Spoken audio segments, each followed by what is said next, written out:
FBI and local authorities found 719 kilos, that's over 1,500 pounds, hidden inside of shipments of blackberries in Atlanta and Hall County. The FBI agents found another refrigerated truck with another blackberry shipment stuffed with 300 kilos of meth.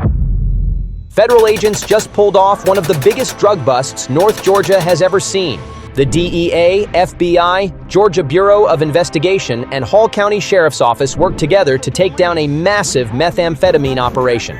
They seized 1,585 pounds of crystal meth hidden inside trucks carrying blackberries. The street value of these drugs is $22.5 million. This was not some small-time dealer getting caught. This was a full cartel operation smuggling meth straight from Mexico into Atlanta and the southeast United States. The investigation started months ago. Vice was carrying a rubber-banded stack of cash, about approximately $4,000, but a lot more banded cash, approximately $380,000 worth, was found inside the home, along with approximately 21 kilograms of suspected fentanyl, a money-counting machine, a vacuum sealer used to package bricks of illegal narcotics, and the Glock 19 semi-automatic pistol that's on the table. Federal agents were watching a Mexican drug trafficking network that used produce trucks as cover. These were not random trucks. They were refrigerated trucks carrying crates of blackberries. Inside those crates, hidden beneath the fruit, were hundreds of kilos of crystal meth. The drugs were heading to distribution points all over the Southeast. Intelligence showed that this route was being used by groups connected to the Sinaloa Cartel, one of the most dangerous criminal organizations in the world. On November 21, 2025, just before sunrise, federal agents moved in. They had warrants ready and hit 2 locations at the same time. The first location was a house on Custer Avenue SE in Atlanta. When agents searched the property, they found a refrigerated truck parked outside. Inside that truck were boxes of blackberries. Hidden under the fruit were 419 kilograms of meth. That is 923 pounds. The second location was on McKeever Road in Hall County. Another truck was parked there with a similar setup. This one had 300 kilograms of meth inside, which equals 661 pounds. Both trucks looked like normal produce deliveries, but they were carrying poison. At the Hall County location, investigators brought in a K9 narcotics dog. The dog immediately alerted to the truck. When agents opened the boxes, they found plastic-wrapped bricks of meth stacked beneath the blackberries. The packaging was professional. It looked exactly like the methods used by Mexican cartel couriers. Photos from the scene showed industrial-level packaging. This was not done by amateurs. This was a cartel operation from start to finish. The drugs were meant to flood the streets of Georgia and beyond. Every pound seized means lives saved. Every brick stopped means families protected. This bust cut off a major pipeline that was feeding meth into communities across the region. 2 men were arrested during the operation. One of them was a Mexican national living in Gainesville, Georgia. Authorities say he was the driver responsible for moving the meth shipment from Texas into Georgia. He was not arrested at the truck location. Agents tracked him down hours later at his home near Browns Bridge Road. He is now being held without bond and faces felony methamphetamine trafficking charges. At the Atlanta location on Custer Avenue, investigators also seized 3 firearms. These weapons show that the operation was not just about moving drugs. It was about protecting the cargo and the money that comes with it. Drug trafficking at this level always involves violence and weapons. The people running these operations do not hesitate to use force. Federal officials believe both shipments came from cartel-controlled warehouses in Mexico. The drugs were routed through Texas and then driven into Georgia using refrigerated produce trucks. This is a common tactic. Cartels use legitimate freight companies and agricultural shipments to hide their drugs. Intelligence gathered during this investigation pointed directly to the Sinaloa Cartel. This is one of the most violent and powerful drug trafficking organizations in the world. The Sinaloa Cartel was founded by Joaquin El Chapo Guzman, who is now serving life in prison in the United States. But even with El Chapo locked up, the cartel continues to operate. It controls meth production and trafficking across North America. The cartel's distribution system is sophisticated. They use what law enforcement calls blind shipments. This means that sometimes the drivers do not even know they are carrying drugs. The cartel hides the meth so well inside legitimate cargo that even the person driving the truck might not realize what is in the back. They use real companies, real trucks, and real shipping routes. This makes it harder for law enforcement to catch them. But in this case, months of surveillance, wiretaps, and intelligence sharing paid off. Federal agents were able to track the shipments and intercept them before the drugs hit the streets. The Sinaloa cartel is not the only group doing this. Their rivals, like CJNG, which stands for Cartel de Jalisco Nueva Generación, are also fighting for control of drug routes in the United States.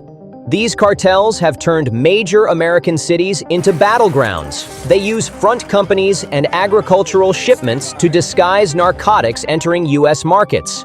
Federal analysts say these operations have become industrialized. The cartels are not making small batches of meth in secret labs anymore. They are producing tons of meth every month. They have factories, supply chains, and distribution networks that rival legitimate businesses. The only difference is that their product destroys lives. At 719 kilograms total, this seizure is one of the largest methamphetamine hauls ever recorded in the Southeast United States. The DEA's Atlanta division confirmed that the street value exceeded $22.5 million. Special Agent Ken Howard from the GBI said it best. Every pound removed from circulation means thousands of lives saved. These weren't user-level quantities. This was cartel-level distribution. This was not meth meant for a few people. This was enough meth to flood entire cities and towns. The damage it could have done is impossible to measure. Hall County Sheriff Gerald Couch praised the operation as a major success for law enforcement cooperation. He said this bust shows what happens when local deputies, federal intelligence, and state agencies work together. The cartel may think it can hide its poison in fruit, but we will peel back every layer until it is exposed, Sheriff Couch said. His words capture the determination of the officers involved in this case. This was not just one agency working alone. It was multiple agencies sharing information, coordinating raids, and pooling resources. The DEA brought federal drug enforcement expertise. The FBI provided intelligence and investigative tools. The GBI contributed state-level support and manpower. Hall County Sheriff's Office provided local knowledge and boots on the ground. When all these agencies work together, the results speak for themselves. The FBI confirmed that additional arrests are expected. This investigation is not over. It spans multiple states and involves dozens of suspects. The 2 men arrested in Georgia are just the beginning. Federal agents are following leads that stretch from Mexico to Texas to Georgia and beyond. They are tracking money, communications, and shipment routes. Every piece of evidence collected during this bust is being analyzed. Phone records are being reviewed. Financial transactions are being traced. Investigators are building cases against everyone involved in this network. The goal is not just to arrest the drivers and couriers. The goal is to dismantle the entire operation from top to bottom. This type of investigation takes time. Agents spent months conducting surveillance before they made their move. They used wiretaps to listen to phone calls and monitor communications. They gathered intelligence from multiple sources. They watched trucks come and go. They tracked movements and patterns. They waited for the right moment to strike. That moment came on November 21st, 2025. The timing was perfect. Both trucks were loaded with meth and ready for distribution. If agents had moved too early, they might have missed the shipment. If they had waited too long, the drugs would have been on the streets. But they got it exactly right. They caught the shipment in transit with all the evidence they needed to make arrests and file charges. Operations like this send a message to the cartels. They show that law enforcement is watching. They prove that no matter how clever the smuggling method, it can be detected and stopped. The cartels thought hiding meth inside BlackBerry shipments was a smart move. Produce trucks are everywhere. They cross state lines every day. They are part of normal commerce. But federal agents saw through the cover. They identified the pattern. They connected the dots. And they shut it down. This is how modern drug enforcement works. It requires patience, coordination, and technology. It requires agents who are willing to work long hours and follow leads wherever they go. The success of Operation Blackberry Veil also highlights the importance of canine units. At the McKeever Road location, it was a narcotics dog that first alerted to the presence of meth in the truck. These dogs are trained to detect drugs even when they are hidden inside other cargo. Their noses are incredibly sensitive. They can smell through plastic, through fruit, through packaging. Once the dog alerted, agents knew exactly where to look. They opened the boxes and found the bricks of meth hidden beneath the blackberries. Without that K9 unit, the search might have taken much longer. The dog made the job faster and more efficient. This bust is part of a much larger war against transnational drug networks. The cartels are not going away. They are getting smarter and more organized. The Sinaloa cartel and CJNG are operating like multinational corporations. They have supply chains, distribution networks, and marketing strategies. They produce meth in massive quantities in labs located in Mexico. They transport it across the border using trucks, cars, tunnels, and even drones. They hide it in legitimate cargo like fruit, vegetables, auto parts, and building materials. Once the drugs are inside the United States, they move them to warehouses and distribution hubs. From there, the meth is broken down into smaller quantities and sold to dealers in cities and towns across the country. The scale of the cartel operations is staggering. Federal analysts say these groups are capable of producing tons of methamphetamine every month. They are not small criminal gangs. They are industrial-scale drug manufacturers. They employ chemists, engineers, logisticians, and armed enforcers. They bribe officials, intimidate witnesses, and eliminate rivals. They operate in multiple countries and control territory like military forces. The violence they bring is horrific. In Mexico, the cartels have killed tens of thousands of people. They target police, judges, journalists, and anyone who stands in their way. And they are bringing that same violence into American communities. Methamphetamine is one of the most destructive drugs on the market. It is highly addictive and extremely damaging to the body and brain. Users become dependent quickly. They lose weight, lose teeth, and suffer from severe mental health problems. Families are torn apart. Children are neglected. Crime rates go up. Communities struggle to cope with the addiction crisis. Every pound of meth that hits the streets creates more victims. It ruins lives, destroys families, and drains resources from schools, hospitals, and social services. That is why busts like Operation Blackberry Veil matter so much. Stopping 1,585 pounds of meth means preventing countless overdoses, crimes, and tragedies.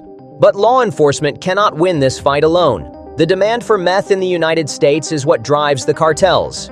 As long as people are buying meth, the cartels will keep producing it and smuggling it across the border. Breaking the cycle requires more than arrests and seizures. It requires treatment programs for addicts. It requires education to prevent people from starting to use drugs in the first place. It requires communities to come together and support those who are struggling with addiction. Law enforcement can cut off the supply, but society as a whole must reduce the demand. Federal officials made it clear that Operation Blackberry Veil is just one chapter in an ongoing battle. The Sinaloa cartel can disguise its drugs, one agent said, but it cannot disguise its greed, and greed always leaves a trail.